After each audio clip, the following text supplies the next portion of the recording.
Morning, everyone. Thanks for joining this morning. I really have no idea how long this presentation is. Typically, my presentations are very long, so I kind of erred on the side of caution this morning, and I've gone for something unusually short for me. So unusually short, maybe about 20-30 minutes. So that's what I'm hoping. But thanks everybody for joining this morning. I am going to share my screen. So if you just bear with me. Okay, so today I thought it would be really useful to look at customers and the view that clients or you guys have of your customers and how much they factor in to all your activities. I'm brand performance director at WilsonCooke, and my role is very much on the strategic side. And often when I start to work with clients, it is at a strategic level, and that begins with understanding the marketplace and understanding customers. And so often I hear companies asking about what is the right blend of activities to drive inquiries and sales. I'll often hear the sales function saying, well, what are marketing doing to drive inquiries? And marketing asking sales, well, what are you guys after? What support do you need? And what should we be doing? And I will also see even, tenders come in where clients are saying, right, we want to engage in a variety of activities. But I always take it back to a base level, and I take it back to the beginning to ask, well, what do your customers want, and what experience do you want them to have, or what experience should they have? Because it's all very well when we put a marketing comms plan together to look at a diverse range of activities. And that's what most organizations do. They will put in a diverse range of activities, whether it be PR, whether it be trade shows, whether it be direct marketing. But typically there's a blend of activities. And I always ask the question, well, who are your customers? What do they want? Where do they consume content? How do they consume content? And the mix of activities that are put together should entirely depend on who those customers are, what they want, and the experience that they expect or you expect them to have. So there's no right and wrong answer about, well, what should the blend of activities be? But that blend of activities should be very much driven by what your customers want. The importance of understanding customers is something that I can't emphasize enough. And there's so many organizations and businesses that I go into and ask, what do you know about your customers? And if I asked you today, what do you know about your customers? Who are they? What's important to them? Why do they buy off you? Why do they buy off the competition? Why don't they buy off you? Would you be able to answer those questions? And for me, that's the very starting point of any marketing activities and any sales activities. I see the marketing and sales function as very much aligned and joined up. But if that customer-centric approach isn't taken, and if you don't understand your customers and at an instance can't answer the questions that I would ask you today, why do your customers buy off you? Why don't they buy off you? Because there are customers out there that don't buy off you. What do you understand about them? What's important to them? What do they need? What motivates them? What's the buying cycle? What are the market trends? All those questions have to be answered before any marketing or sales plan is put together. Because if you don't intrinsically understand your customers, or you think you understand your customers, but actually haven't asked the question, that's equally dangerous. I can't tell you how many conversations I've had where I've gone in at either board level or into a marketing function and asked, what do your customers want? And the business tells me what they think customers want. And then we've done a piece of insight where we have engaged with customers and they tell us something completely different.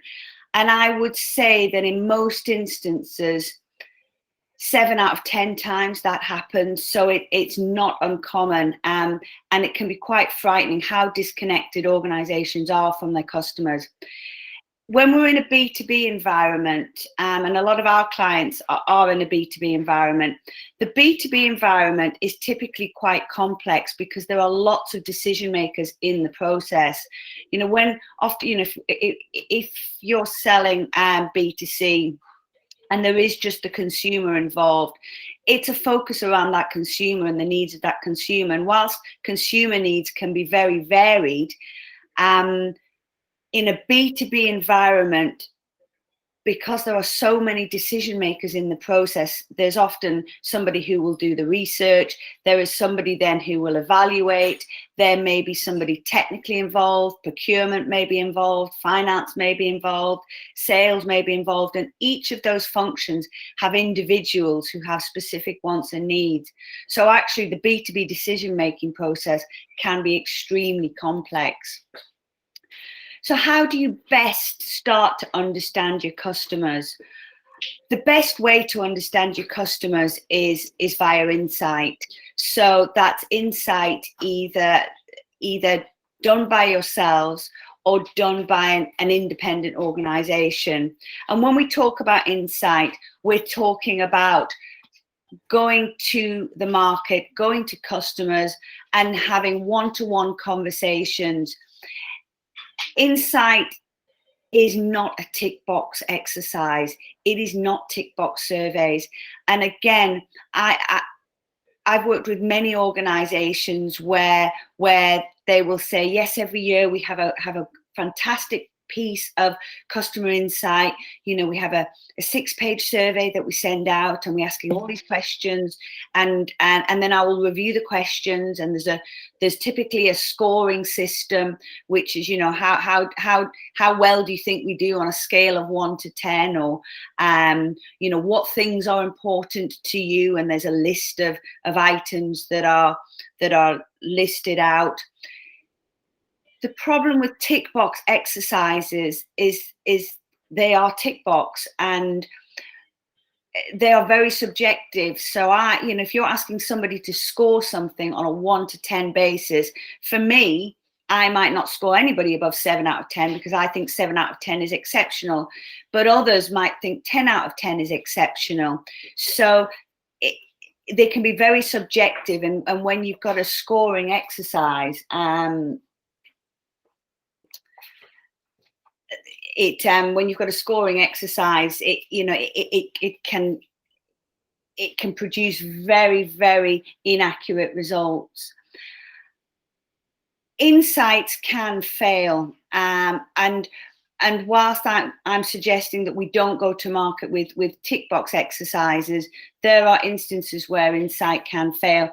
And I'm going to start with Coca-Cola. I don't know how many of you, and this is probably one of the most famous market research failures, and I don't know how many of you are aware of the Coke catastrophe. But in the 70s, Coca-Cola started to see a substantial drop in sales, and that went through into the 80s, and the company made an assumption that the decline was due to taste.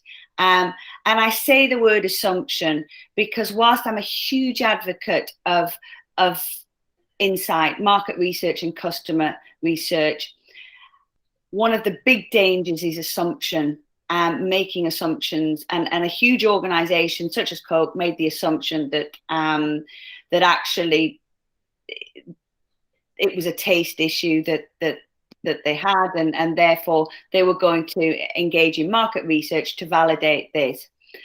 And the brief was constructed accordingly, that sales were dropping, and that they thought taste was an issue, and therefore the research was built on that foundation.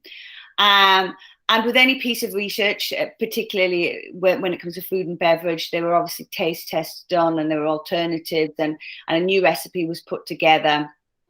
And on top of that, new branding. So it wasn't just around the recipe. There was new branding put together to support this.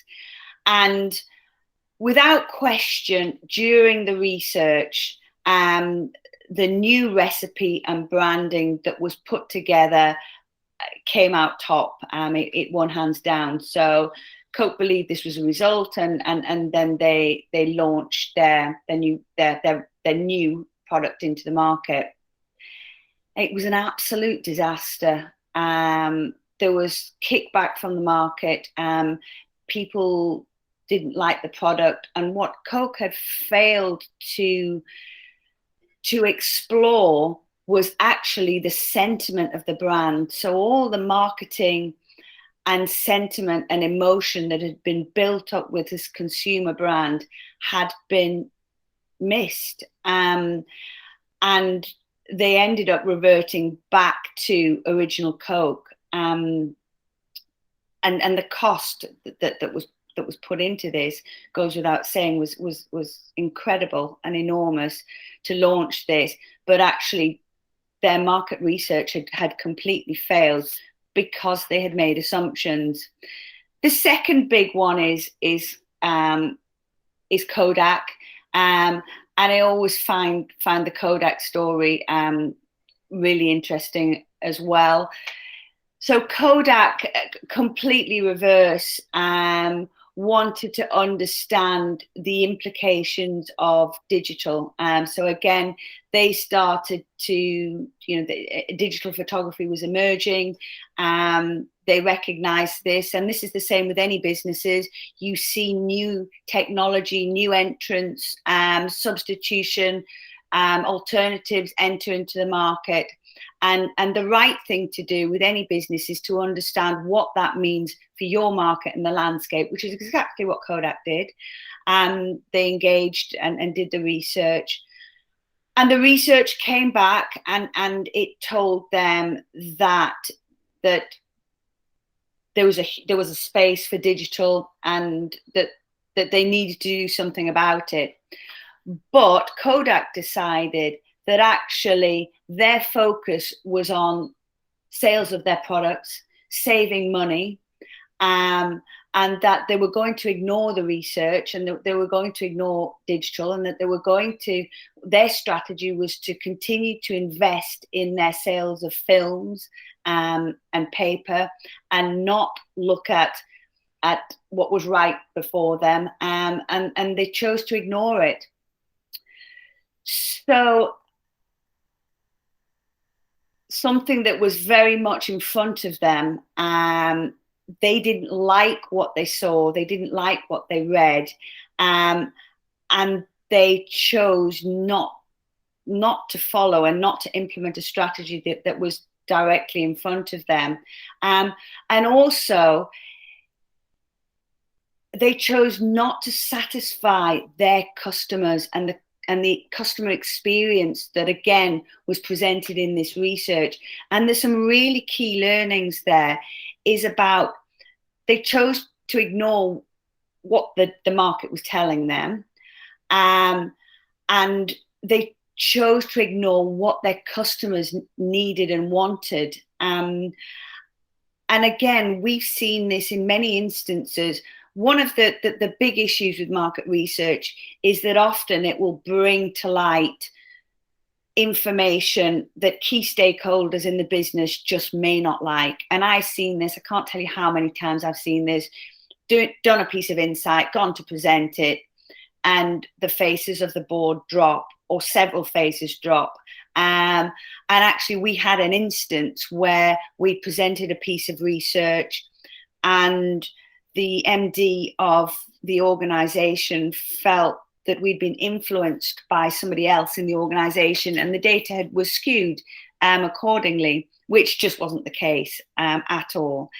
And so that piece of research was taken and given to a leading London market research company, who came back with exactly the same findings as us, exactly the same, absolutely identical.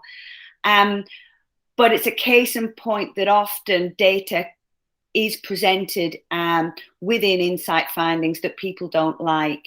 And I think that's something that everybody should be aware of, that when you engage or undertake a piece of research, be prepared to be given information that you may not like. It could be about your current performance. It could be about perceptions of you as an organization versus the competition. And that's always a big one, again, where companies don't like the feedback if the perception has been negative.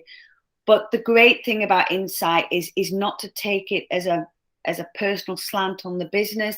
It's to take it for what it is, and to take valuable information and drive your business forward based on a clear understanding of what the market is telling you, where the trends are going, and what customers need and want. Because ultimately, all of us are in business to satisfy the needs of our customers, and to give them a great experience. And that should never be ignored. So when a piece of insight is done, be prepared for things that you might not like, but take clear, concise actions and put a plan together. So Kodak very much crashed and burned. We had another customer, and again, this is just an example relevant to our client base, that wanted to open a completely new route to market. So the vision of the business was to double turnover. They knew that they couldn't do this with existing markets, which were exhausted with the product offering that they had, so that they believed they could enter a new market with a completely new customer type, and asked us to look at did they have a product that was fit for purpose? Would they be considered? What was the cost to entry into that market? And did they have something that would be suitable? And they believed that the main issue of their product that they were selling was that it wouldn't, that there would be issues because it was ugly. And they thought because it was ugly, it wouldn't be specified. And all of the board thought this was the main issue that they would face in entering this new market. However, that never came in our findings, that never came into the equation at all. And it was interesting. It's always interesting how perceptions can be so different from reality. And it goes back to what I say, which is, and I'll talk about different levels of insight, but one, understanding customers, understanding what they want, and then keeping connected with those customers. Because in this piece of insight, the look of the product never came into it. It was purely down to the performance, the certification, and the security that product offered from a guaranteed and certified perspective. So there are different types of research that can be undertaken. As I've worked in marketing many years, insight was always something that B2C organizations did, and B2B typically never did. And I'm really glad and pleased to say that as the years have gone by, I have seen progressive and forward-thinking B2B organizations undertaking market research, which is fantastic, because it's not something just for B2C organizations. And those B2B organizations that undertake research and connect with their customers, 9 out of 10 times excel and become market leaders, if they aren't already market leaders. So the different types of insight that can be taken are either qualitative or quantitative. So quantitative is very much based on a tick box and numbers exercise. It's quantity based, as the name suggests. Qualitative research, which is the research that I would always advocate, is where markets and customers, where we explore, where we ask open questions. There are no tick boxes. There are no leading questions. It's an open piece of research where we gather information, and then themes come out of that, which then leads into the results and findings. Research can either be done independently or can be done yourself. And there are times when it's appropriate to have an organization support you with independent research. but there are times when you can do this yourselves, and it's looking at what stage you're at in your journey and deciding who is best to undertake that research. One of the issues with doing research yourself is that it can be biased, and I think I've got a slide later on of do's and don'ts, but I always say the sales function should typically not be involved in the actual research itself. So when it comes to speaking to customers, when the scope of the research is put together, that should really be done by the marketing function or somebody in the business who really knows the business and is able to have a meaningful conversation with customers. I'm not saying sales can't have a meaningful conversation, because yes, they can, but my experience of the sales function is they tend to be quite biased, and they will often interpret something that they hear slightly slanted towards something they believe. And that's, again, where we have to be careful with research, who's doing that and how that data is then interpreted by the person who's hearing the answers. So if you're just starting in terms of research, I would always advocate having somebody support you or doing your initial research independently, but then supporting that yourselves by doing smaller pieces of research to say, okay, we want to understand a particular theme or something about our business, and small pieces of research can then be undertaken by yourselves. Focus groups and customer groups are something, again, that can be done independently or can be done by yourselves. I love focus and customer groups.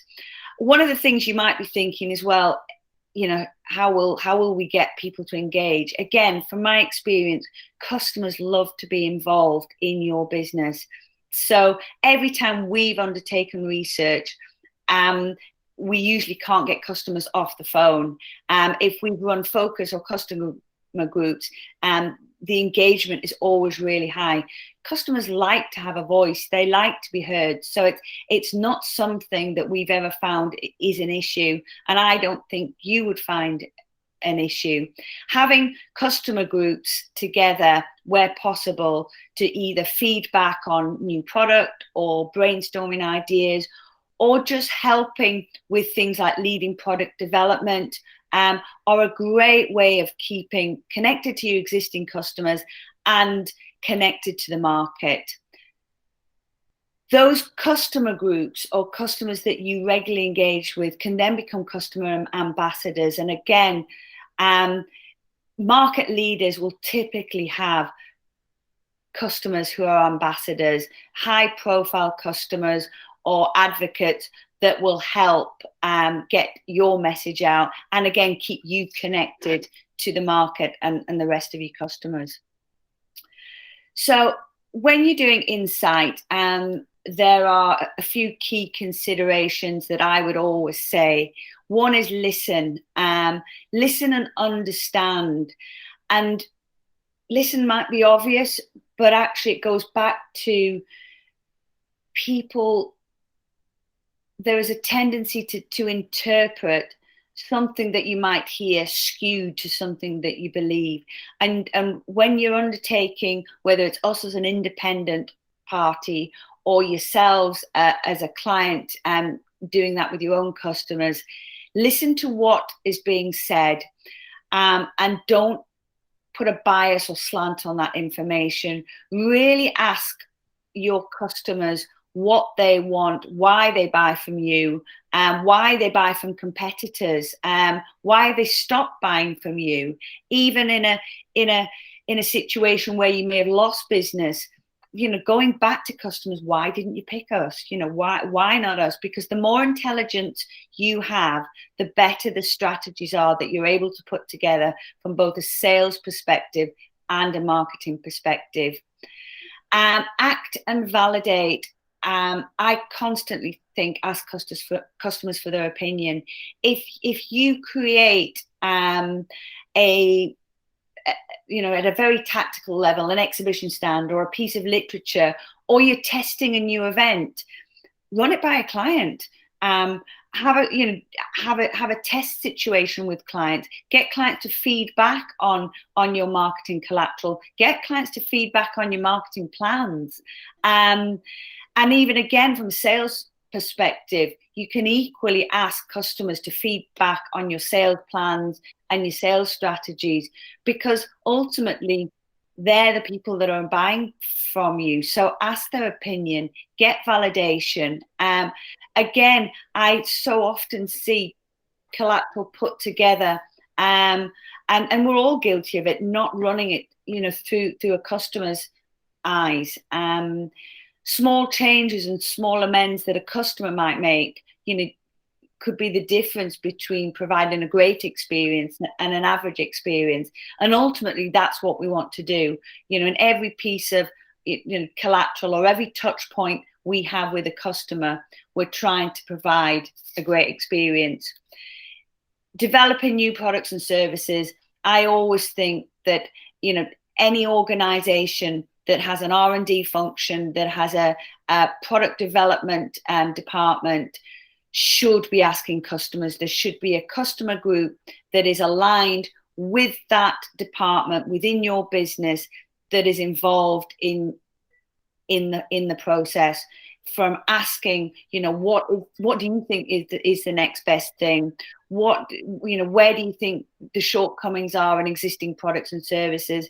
So if you again, one of the key areas of market leading organizations is their ability to innovate and develop new products and services.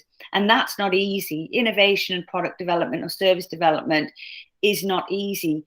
Ask customers, ask them, because it just takes one small idea from a customer to feed into what you're doing to help make it better or make it stand out in the crowd.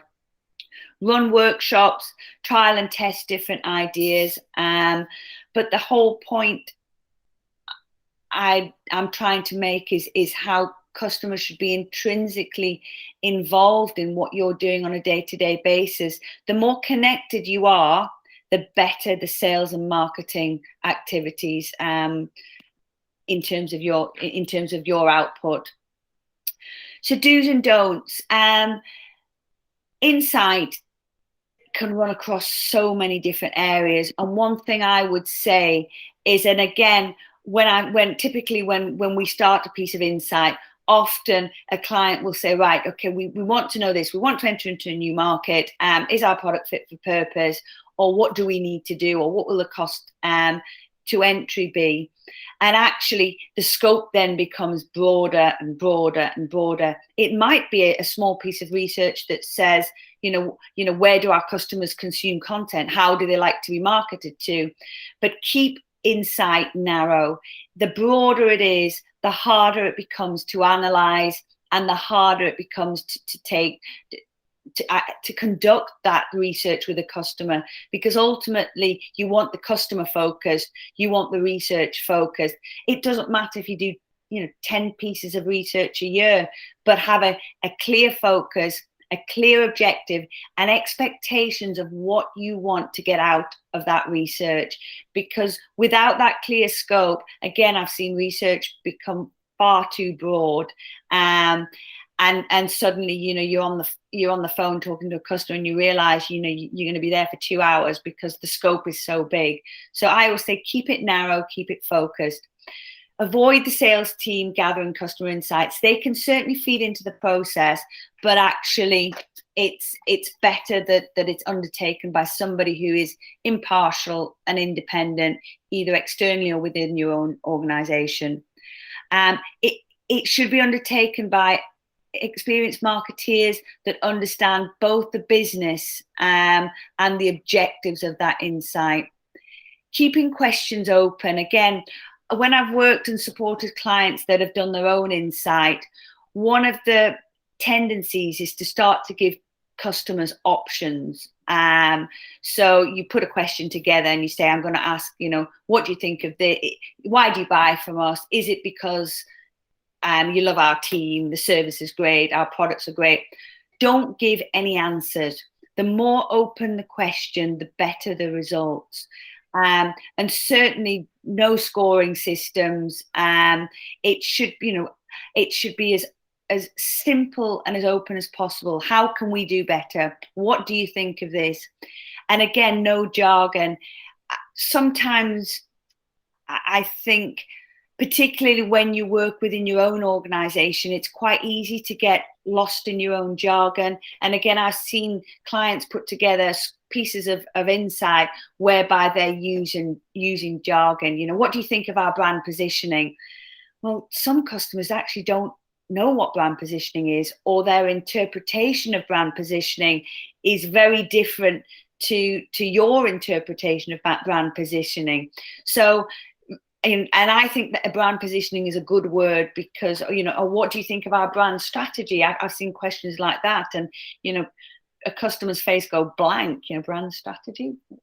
So keep the language simple, and don't use jargon.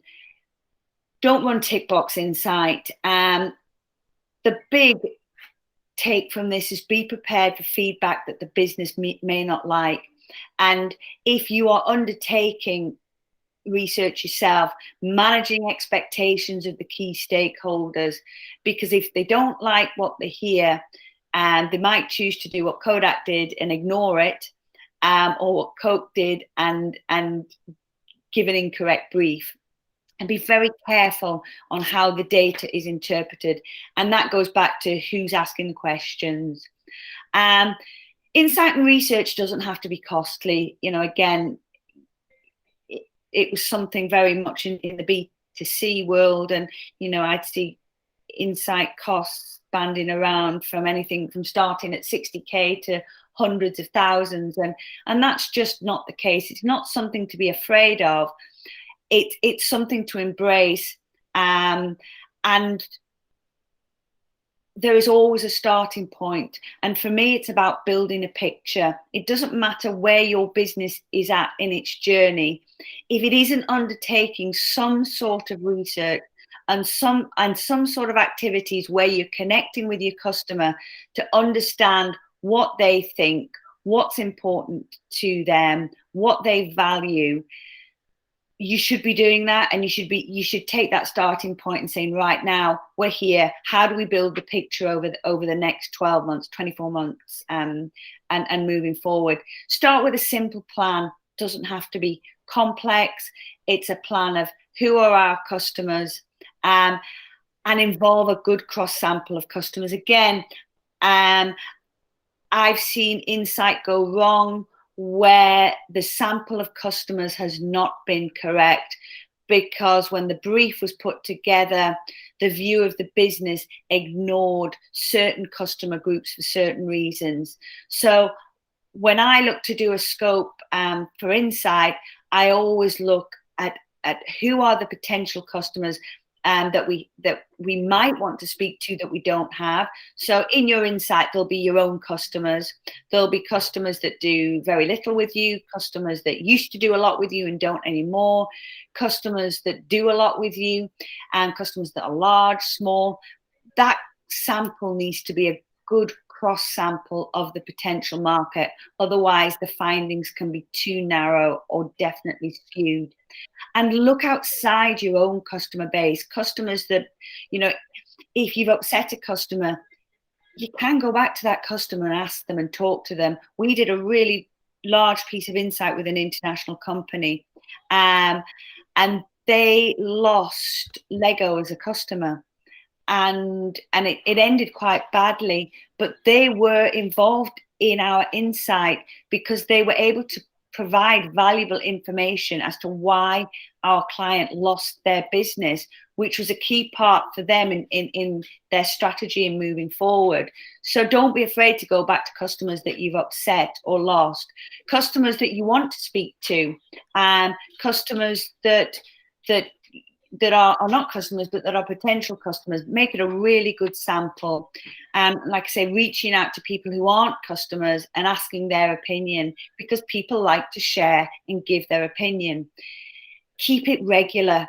So again, don't think of insight as this big piece of work that is done once every year or once every couple of years. Start with a piece and then I say layer on that. So it could be initially a larger group, or it could be initially smaller groups of customers where you're just testing this out. But what it ultimately does is the more regular and the layering on of insight gives you a very clear picture of the market, customers, what's important to them, why they buy from you, what you could do better, and what you're not doing, so that when you're putting your marketing plans together or your sales plans together, because the sales plan has to be in place to drive the marketing plan, and the marketing plan can't exist without a clear sales plan. A clear sales plan needs to have needs to focus on who are we going to sell to, what are we going to sell to, what will the split be. So the more connected and engaged you are with your customers, the better both of those plans will be. And that goes back to what I just said there, using that data then to align your sales and marketing plan and to develop effective sales plans. Again, I will often see, I work with a cross section of very, very different organizations, some that have very strong sales functions, some that have very strong sales and marketing functions, some that have very strong marketing functions, but ultimately both functions should be as equally strong and interconnected as possible. By understanding your customers and not making assumptions, if you haven't spoken to your customers in the last 12 months, and when I say spoken, not a one-to-one chat, a meaningful conversation that and a structured conversation, if that has not happened within the last 12 months, then I would categorically say that you do not understand your customers and that you're potentially disconnected from them. And I would advocate starting to speak to those customers and using that insight and data to drive both your sales and marketing strategies. Any questions? That's me done.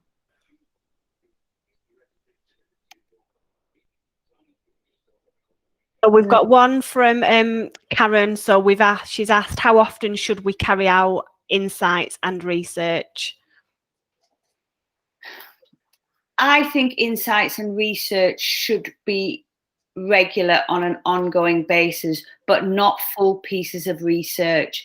And that goes back to the comment I made about layering with research, because actually if you put together a list of everything you could possibly want to know, from perceptions of customers to trends in the marketplace, to what customers think is a great experience, how customers like to be marketed to, how customers consume content.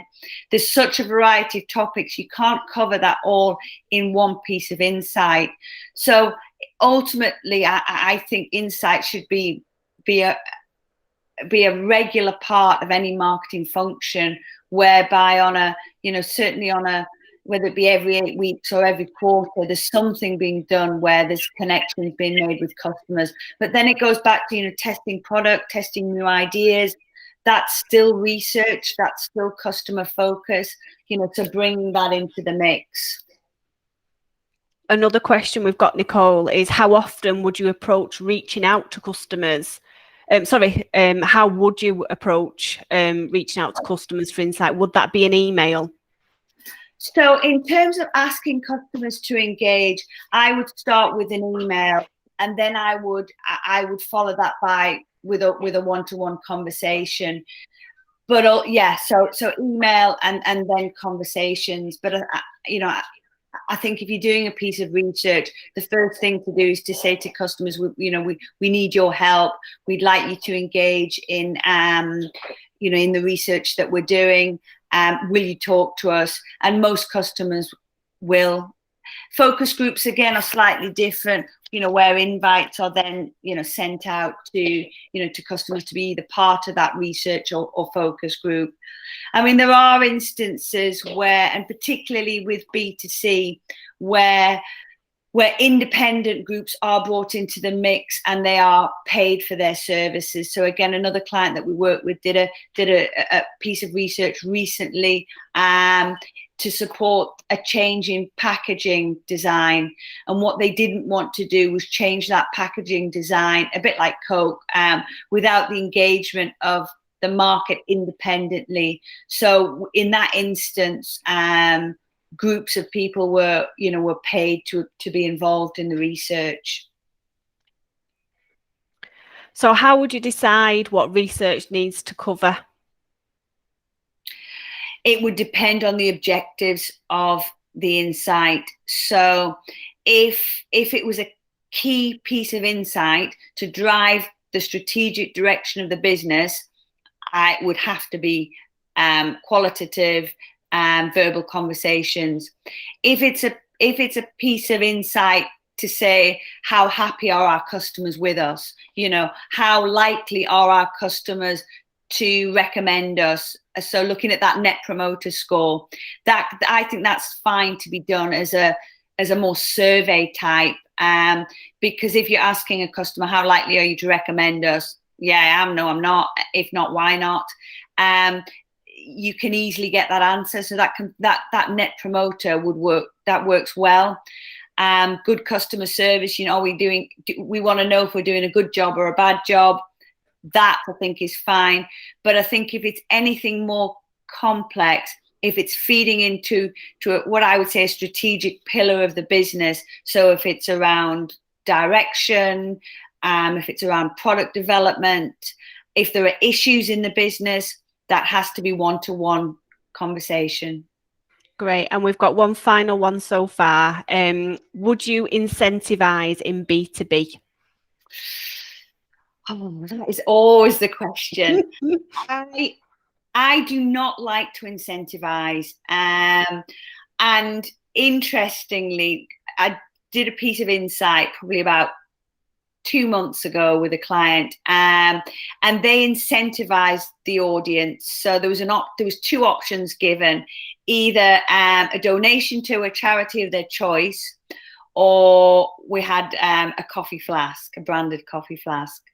And neither of them were taken up by any of the people that were asked to participate in the research. So they all did that willingly. And actually, sorry, there was a third option. We would pay them for their service if because we needed this insight. We understood their time was valuable. And again, nobody asked if they could be paid for it. So ideally, no, but I would go back to the client that we did the B2C, that we're involved with the B2C research, and that audience were paid.